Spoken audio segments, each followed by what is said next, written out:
Hi, it's Paul from Hench Herbivore. Follow me for a full day of eating and training to get big and ripped as a vegan.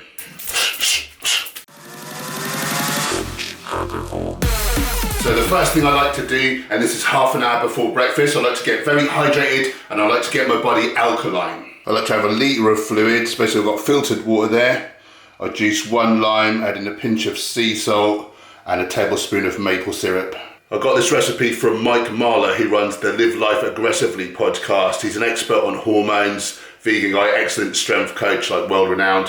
And for most people, you know, I don't recommend a lot of sodium, but for myself, I cramp up if I don't get some in. He says it helps nourish the adrenals, so who am I to argue? And the lime is super alkalizing, so I'm hydrated, I've got energy, just really sets me up for the day. Give it a try.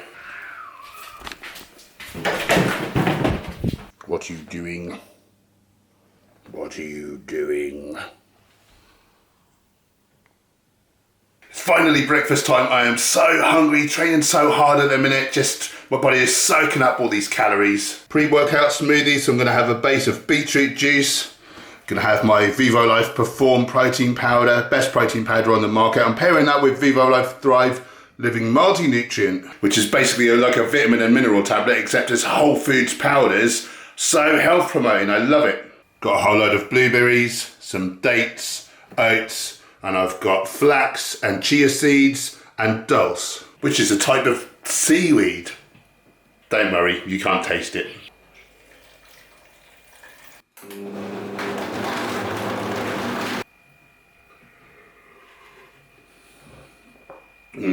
That is so sweet. So we'll get this down my neck, then I've got a couple of hours to sit down and work through my nutrition and workout plans that I need to write up for people. Guys, hit me up if you want help with any of that sort of thing. But through the magic of YouTube, I'll see you at the gym. Well, it's Monday, I'm a bloke, so obviously it's chest and biceps. Right, I'm going to up to 10, but we'll see how it goes. Lift off then your bar. Yes, please. 3, 2, 1, yep.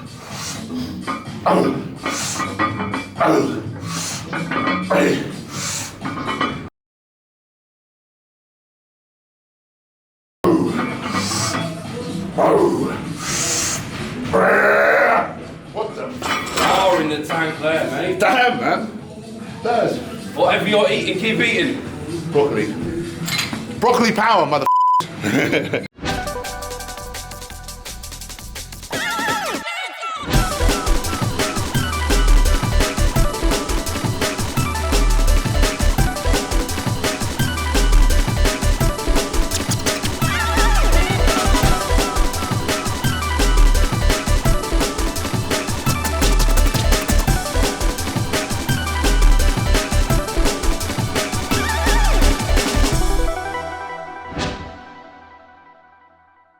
Now I'll show you a quick and easy, proteiny soup. Let me introduce you to the fellas. This is for 2 servings, so I've got 2 types of beans are going. I've got some sweet potatoes and normal potatoes. I prefer the taste of normal potatoes, but I'm conscious that sweet potatoes are so much more nutritional. And then there's any veggies of your choice really. I've got some mushrooms, onion, carrot, broccoli, I only had a little kale, pak choy. And then the flavourings, I've got pepper, garlic and onion powder, oregano, and this for 2 litres of stock will need 8 level teaspoons of bouillon powder. Did I say that right, mister? Why did you say that? You know that lady. I know, but no one else will know what that means. Don't worry about it. Step 1, chop all the vegetables.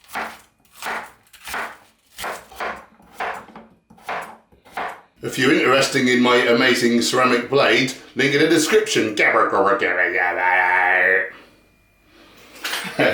Why does it say infant on the screen? Because I was being stupid. Honest to God, it just said infant and there was like a baby symbol. Is it because I'm being stupid?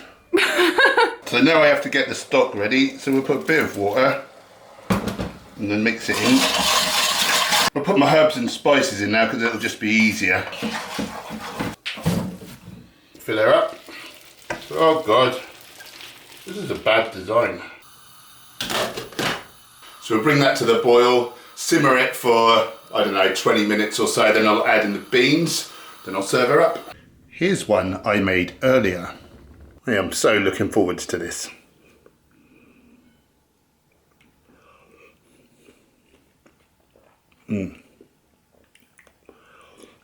So good, so simple, so delicious, so healthy, so much protein. Best food in the world. Just watching my boy John Venus. Check him out on the YouTubes if you've not already. Mad hungry for my workout, so I've got 4 Weetabix style gluten-free rip-offs with a little maple syrup and some plant milks. Every meal I like to include all the different whole foods, plant-based foods. So I've got a couple of nuts here. I've got a Brazil nut and some pecans. And from my fruits I'm having a couple of tangerines. Thought I'd touch on a bit of a sensitive subject. I was unsure whether to include this at first.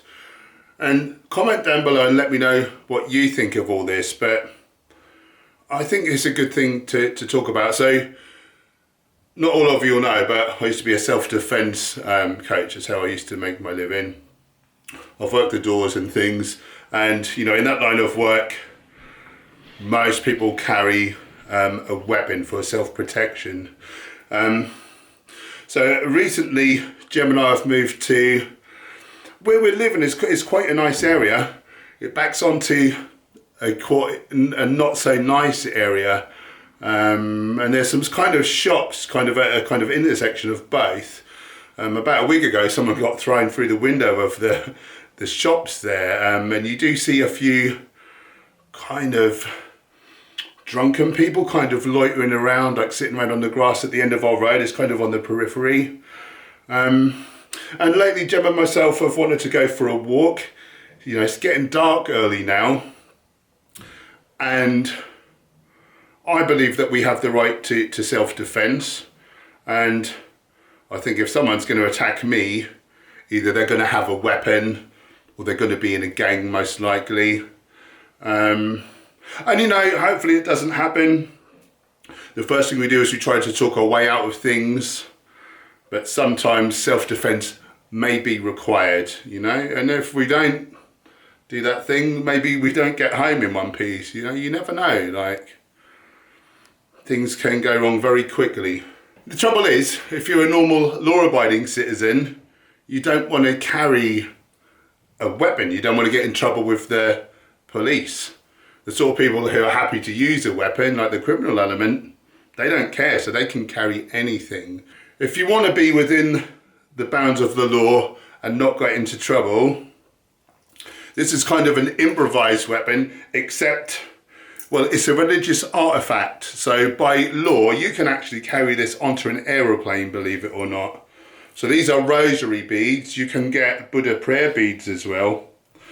And these are kind of a heavy duty version. Put the link just there, battlebeads.com. So they're kind of metal bearings on paracord. So they're very, you know, they're virtually indestructible, certainly for what you'd be kind of using them for. You know, they're not going to break like normal ones would. And, you know, people might say, oh, like, you know, the criminal element, like, could use those. Well, like you say, the criminal element don't care. They're going to be carrying things anyway. They're not going to give a monkeys about all this sort of thing. They're already going to be doing it. So we have the right to defend ourselves. And this is what I think anyway. Like I said, there was a bit of I had a whole conversation in my head whether I was going to talk about this or not. But these came today, and I think you deserve to know about it. So basically, you would use this if the talking down and dissuaded and work out. And first of all, like, try not to put yourself in that position. Like, avoid more dangerous places, avoid going out at night if you can. Go in, you know, don't go on your own, etc., etc. But, you know, should you feel the need for protection, this would be deployed in the style of like a kosh, and you deliver it in the form of like kind of how you'd slap. So you basically, you want to make a loop. You only want a short bit there. If it's too long, the recoil will come back and it'll hit you as well. Yeah, it would be quite nasty, really. I'll show you on a pad. I'm pretty convinced that would stop most people. Not a very nice subject, I know, a little bit dark. I'm sad that this is the world that we live in, where potentially, like, you know, I would rather have this and not need it than the other way around. You know, it does happen. I'm also conscious that this is a religious article. You know, it's meant to be about kind of peace and love, and I'm using it in this other way, you know, potentially. So it doesn't feel very nice to me, it doesn't sit well. Comment below, what do you guys think? Was I right to talk about this sort of thing? Are you disgusted by it all? Yeah, what do you guys think? I'm interested. Are you going to grumble about me because I did that on the thing? I know what's coming. Yeah, look everyone, Gemma's put schmutz on this. These lovely people, Nutcrafter Creamery, kindly gifted us a range of vegan cheeses to try out. They were all delicious, by the way. And Gemma's, well, she's opened things willy-nilly. I wanted to show you the opening of this. It's called halloumi, like vegan halloumi. There's all schmutz all over it. You really dropped the ball, man. You really dropped the ball. Anyway, we're gonna try baking this. I'm not sure if, so the guys at Nutcrafter told me it needs sort of to be grilled, but other halloumi I know you can bake in, or they said like shallow fry, which we don't use oils, and we've not got like a barbecue grill is the point. So we're going to try and bake it. Hopefully it works all right. But I must say, all the other cheeses, delicious. Nutcrafter Creamery, buy some vegan cheese from them. Give them your money. So this is the vegan halloumi. Oh God. Oh, I didn't really understand how halloumi works because I've never had it before. But we're just going to pop it into little bits. Yeah, name that show. Little bits. Comment below. I don't want you to have half of it. No. Thanks. Anyway, so we're going to make that, but we're also making croqueta potato, or potato croquettes. Let me introduce you to the fellas. I'm not going to tell you quantities because we all want different quantities for our macros, but basically you cook a load of spuds and mash them up. You want some breadcrumbs. I'm using brown rice because I'm gluten intolerant and it makes me dead. It's not nice. These are optional. Bit of salt, some bog, black pepper, onion granules and garlic granules, and a bit of nutritional yeast for that cheesiness. Oh, it's bleeding lovely. Okay, so we'll season the mix. Whee! I've gone quite onion heavy. Is that enough nooch? Do we need more nooch? I don't know, that's all we've got. Oh God!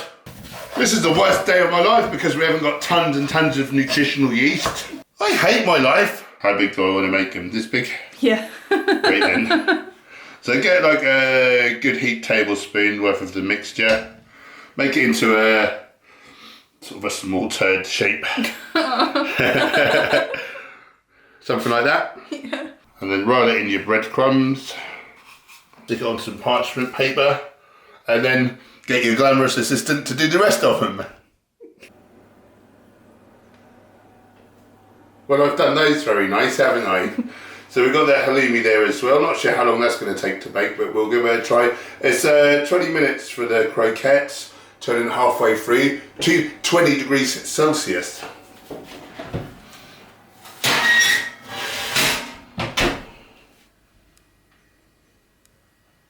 So Jem made a dip with white beans, garlic, onion, turmeric and mustard. Let's try these croqueta potato. Yum.